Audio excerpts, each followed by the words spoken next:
আজ ইংরেজি অক্ষর ৬১ এবং ৬৩ দিয়ে আমরা সহজে একটা কুকুর আঁকবো। এজন্য প্রথমে ৬১ লিখে নিলাম।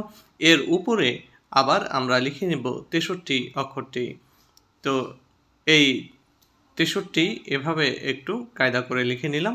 এবার এই ৬-এর উপর থেকে এভাবে উপরে মিশিয়ে দিয়ে এখানে একটা চোখ এঁকে দিতে হবে। চোখের মাঝখানে দুটো হাইলাইটস পয়েন্ট এভাবে গোল দিয়ে চারপাশটা ভরাট করে দিয়ে চোখের অংশটা সম্পন্ন করতে হবে। এবার কানে এরকম একটা লাইন দিয়ে দিতে হবে।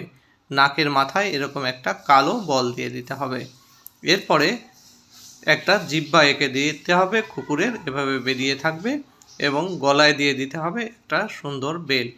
সাধারণত পোষা কুকুরের গলায় এরকম বেল্ট থাকে। এবার 3-র এই অংশটি গলার সঙ্গে মিশিয়ে দিতে হবে।